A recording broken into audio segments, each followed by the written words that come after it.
नमस्कार, प्रणाम, हर हर महादेव। हम हैं प्रियंका देवी कुशवाहा और हमारे यूट्यूब चैनल भोजपुरिया गीत में रउआ सभे के स्वागत बड़ुए।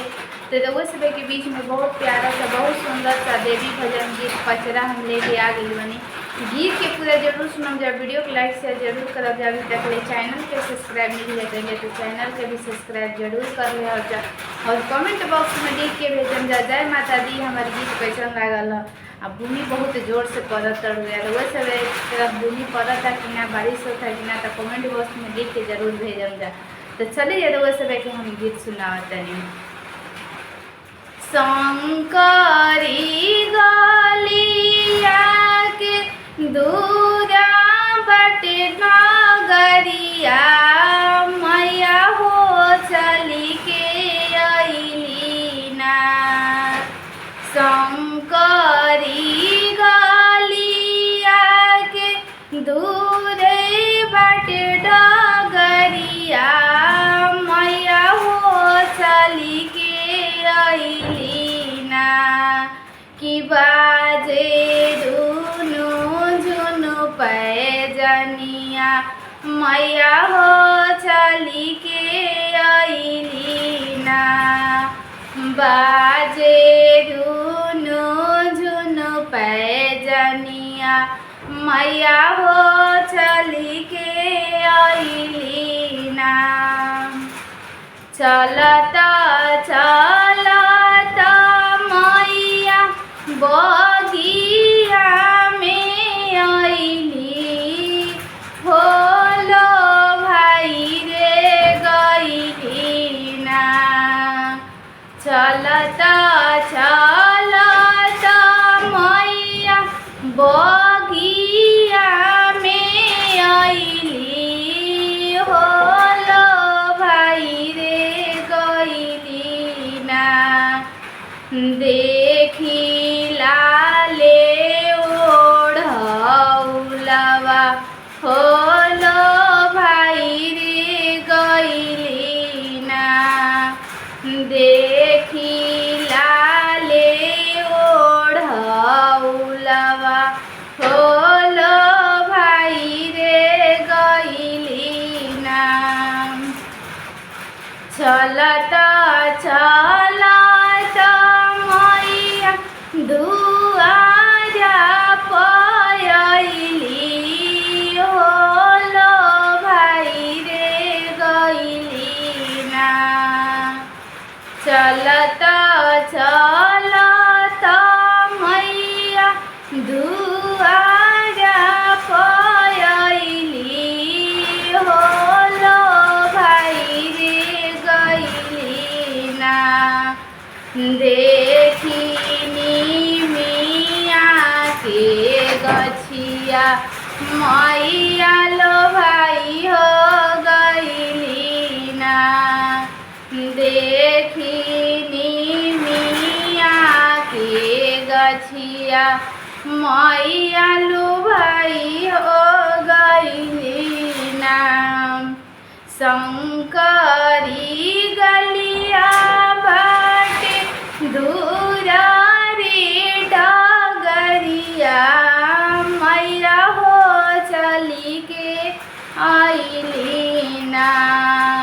शंकरी गलिया बाटे दूरा रे डगरिया मैया हो चली के अइली ना। कि बाजे धुनु झुनु पैजनिया मैया हो चली के अइली ना। बाजे धुनु झुनु पैजनिया मैया हो चली के अइली ना। चलता चलता मैया आंगना में अइली होलो भाई रे गइली ना।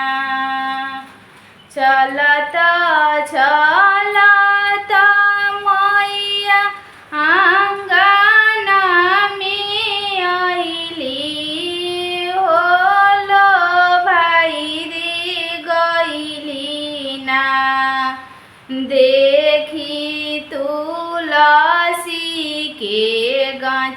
डगरिया मैया लो भाई हो गईली ना।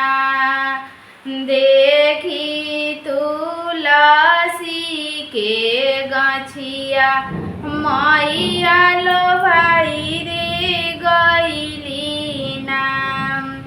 शंकरी गलिया बाटे दूधारी डगरिया मैया हो चली के अइली ना।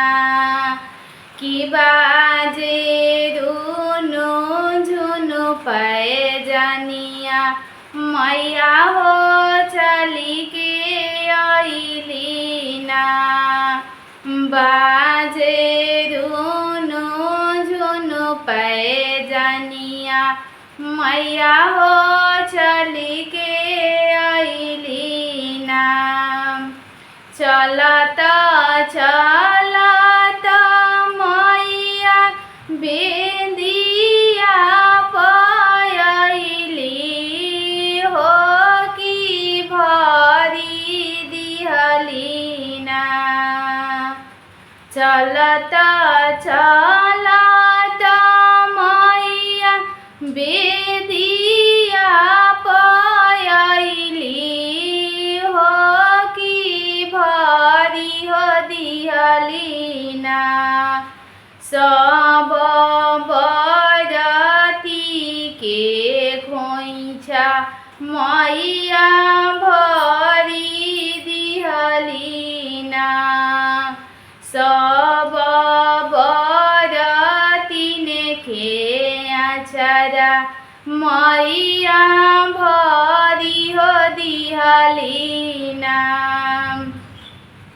शंकरी गलिया बाटे दूधारी डगरिया मैया हो चली के अइली ना। शंकरी गलिया बाटे दूधारी डगरिया मैया हो चली के अइली ना। कि बाजे धुनु झुनु पैजनिया मैया हो चली के अइली ना। कि बाजे धुनु झुनु पैजनिया मैया हो चली के